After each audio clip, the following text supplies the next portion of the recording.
Hello and welcome to our second video lecture of this course.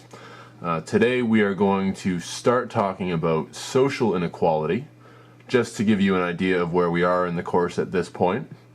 Last week we covered socialization and the process by which individuals from the time of birth are socialized into the culture of society in which they exist.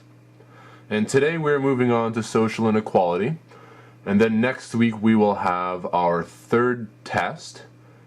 It's going to be the same as the previous two tests, 50 multiple choice questions. It's going to be on November the 18th in class, and we'll do a review in the first class of next week as per our normal arrangement.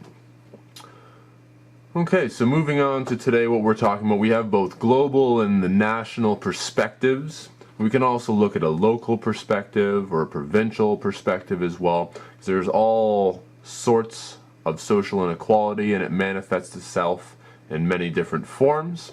If we take a look at this picture, it's a little difficult to see in terms of the zoom factor. That should be a little bit better. Okay, so on the left, we have one family from Ethiopia, and on the right we have a family from Texas. And both of these families are standing in front of their houses, and they're surrounded by all of their material possessions. Okay, so one family on one side of the world, another family on the other side of the world. And if we take a real close look, let's see if we can get in here as well. See that the family on the right from Texas, their home is constructed out of most likely new materials. Most of their possessions are finished goods that have been manufactured in order to produce them. We have it's very difficult to see on this camera, but there are cars in the background. We see a pickup truck, two pickup trucks in fact. Okay, so when we switch over here to the family on the left from Ethiopia, we see that their house is made from environmental objects. They're mostly not made out of new materials or manufactured materials. Most of their goods, as you can see, are not finished goods in the sense that they have in the Texas family on the right. Okay, there is livestock that's present, which gives us an indication of an agricultural-based society. Okay, but we also don't see any vehicles. We don't see as many finished goods as previously mentioned. Okay, so the question here, when we get this camera back into its position, is why does one family in Texas have such a dramatic lifestyle that is different from the family in Ethiopia? Okay, when we look at the difference between the goods that each family possesses, this is also going to go deeply into the life chances that the children have as well in those families. This is all a reflection of social inequality on a global scale. Okay, so what we're talking about is the differences between how different groups of people are ranked. Okay, so a couple definitions would be helpful in this case. Just get our camera back in order here. Okay, so what is social stratification? Social stratification is the way of ranking large groups of people into a hierarchy that shows their relative privilege. Okay, and it's the way that society ranks who has more privilege, who is relatively more important in their daily lives than the next person.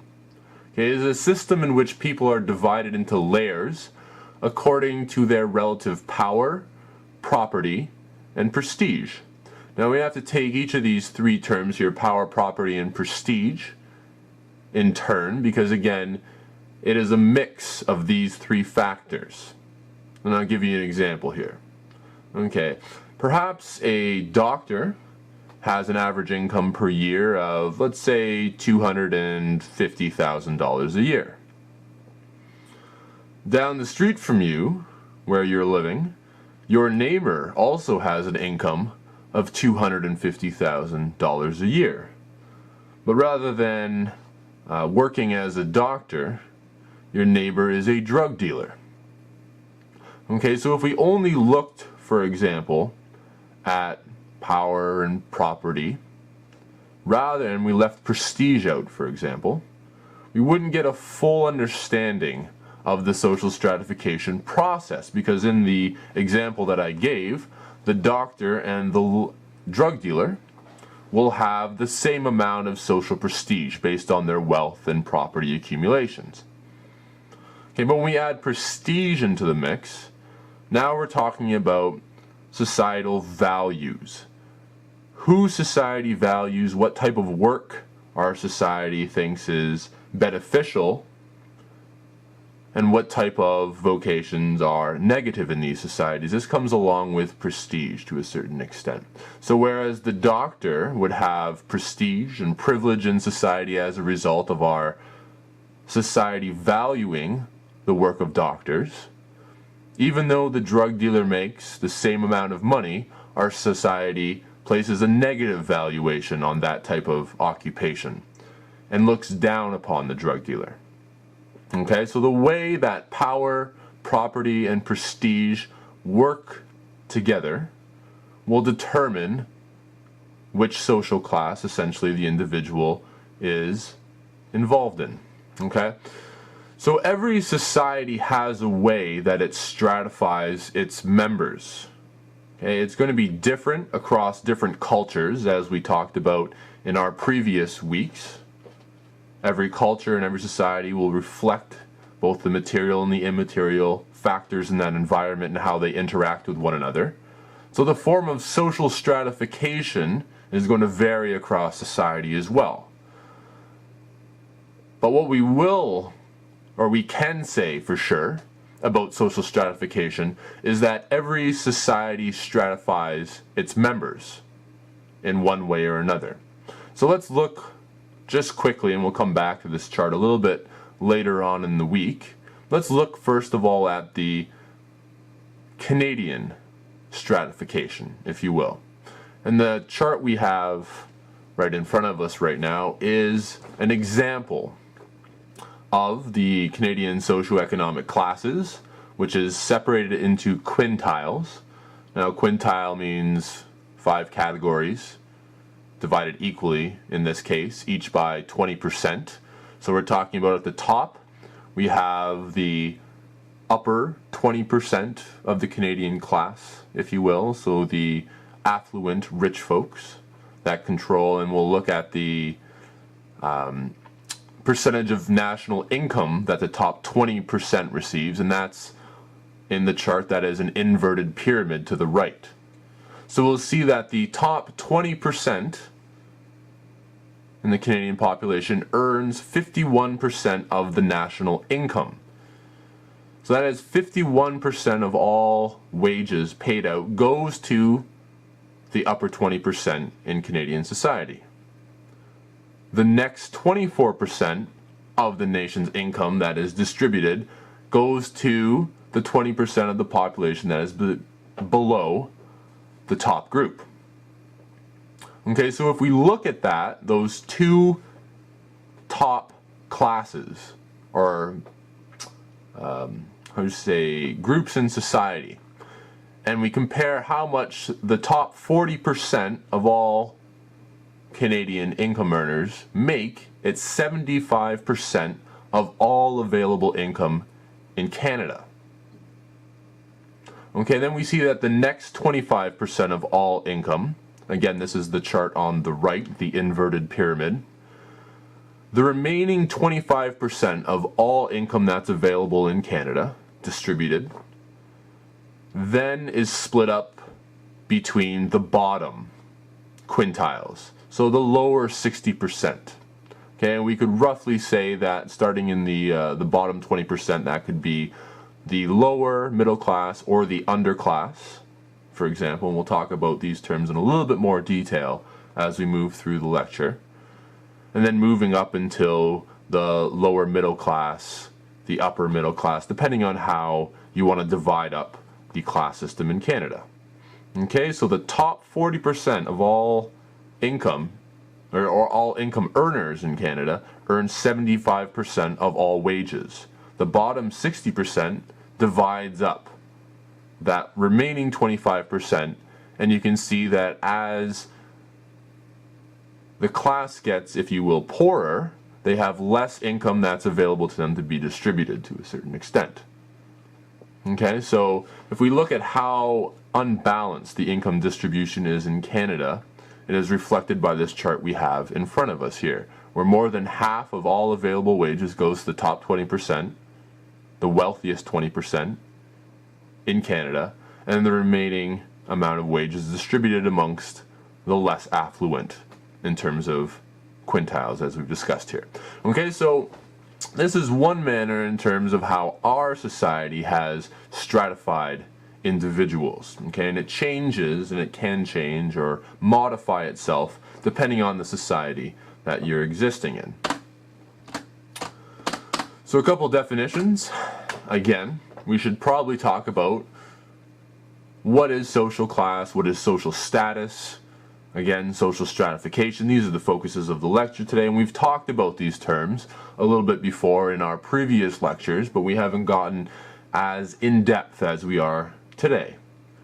So the first one, again, we mentioned social stratification, as we're talking about, is society's hierarchical ranking of people into social classes. What is a social class? This is where people are grouped based on either birth or achievements. And we've discussed these terms before in terms of socioeconomic status in relation to what is known as ascribed status, and this is your status by birth, and your achieved status. And this is your status based on merit, how much you accomplish in society, how hard you work, and whether you're able to move between or move up in the social ranking, on the social ladder. Okay, so we're talking in terms of social class, we want to focus on both the individual's birth and what that individual has achieved. Okay, and some systems of stratification will include both birth and achievement, so you're able to move in the social class system based on both where you were born in terms of what class and what you achieve.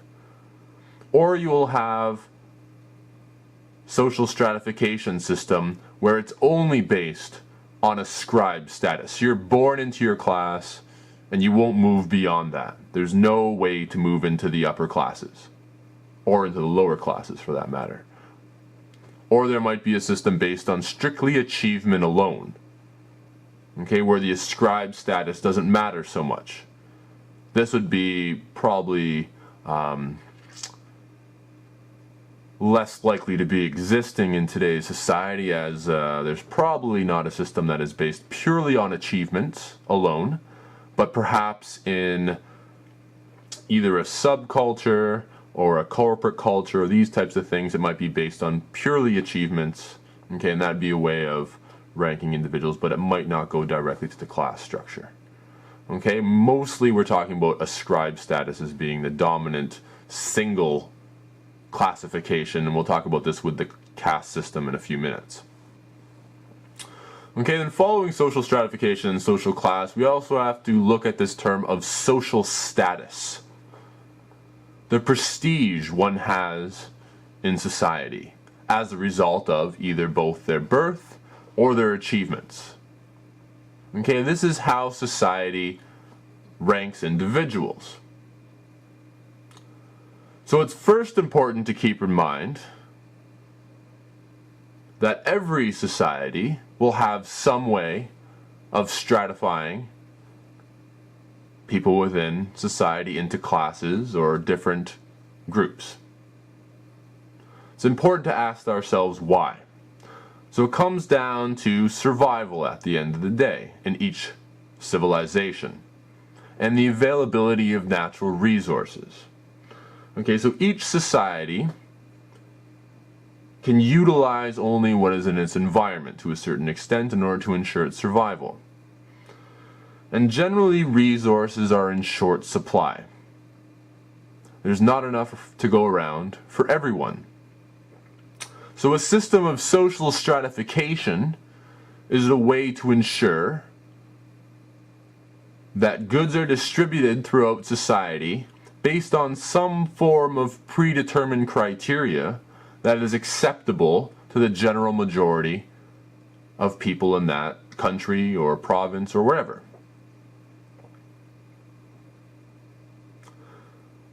So in general, the way that society or the civilization competes for resources will affect the social stratification system. Okay, so perhaps there is the tenet that those who work the hardest, those who have the most skill, are able to achieve the most in society, should get their fair share of rewards. And by setting up a system in that society where there is a rank order in terms of who is entitled to what and how much, then we can enforce this distribution of resources in a particular way, and perhaps even support that system with an ideology that ensures that all members of society buy into this system, despite how unequal it may or may not be. Okay, so there are 4 general principles of social stratification to keep in mind. The first, again, as I mentioned, is that every society distributes resources. And in our civilization, in our society, we do this based on what we think of as a meritocracy. Okay, this is the way that resources are distributed in Western civilization to a certain extent. And despite the fact that whether our society is a meritocracy or is not a meritocracy, or only has some elements of meritocracy included in it, this is generally how our system is seen to distribute these resources in a fair manner. First of all, what is a meritocracy? It's based on the idea that those who work the hardest, those who contribute the most, should get the most benefits out of society. Okay, so the most capable should get the largest reward. And generally this is how we will distribute material resources amongst people in society. The second principle of social stratification is that it is relatively stable over time. This means that across different generations, from grandparents to parents to their children, generally the system of stratification stays stable. There's not a lot of change. Despite the fact that there may be opportunities for social mobility being the ability to move between classes, generally this is in an upwards direction. While there may be some opportunities for social mobility, most people stay within the same social class in which they were born into. Okay, so over time, this stability is generally measured by sociologists in terms of intergenerational mobility. So we're talking about measuring which social class, for example, was your grandfather in, and then we look what are the achievements, what is the social status, and which social class do the grandchildren, years and years later, would they be considered to fit into? Okay, so perhaps you might have someone's grandparents immigrate to Canada back in the 1800s into a farming community in Western Canada, so perhaps Saskatchewan, Alberta, They're given land to farm, but they generally come over with no possessions and not a lot of money in their pocket. So let's say that we could consider those individuals from either the lower class, the lower working class, or the lower middle class, or just the working class in general. So what we would do is we'd take that particular grandparent, and then we'd say, all right, let's fast forward to 2011. And now that particular individual who we originally looked at, who was in the working class, in the agricultural industry, now their great-grandchild has just become a doctor. Okay, so to judge social mobility, we would say that in terms of that grandchild's life opportunities, in terms of where their grandparents started off with, there is a degree of social mobility in that society, because we have seen that the grandparents started off working in the working class, or as a member of the working class, and their grandchild, after a few generations, has progressed into perhaps the upper middle class or the wealthier upper class, if you will. Okay, depending on, again, how you want to break down the various classes between working class and the ownership class. Okay, so we measure social mobility by intergenerational mobility itself. How far do the children and the grandchildren come from the grandparents? And generally what researchers find is that social mobility doesn't progress too much. Most people, again, remain where they were born in that specific class. The third important principle of social stratification is that it varies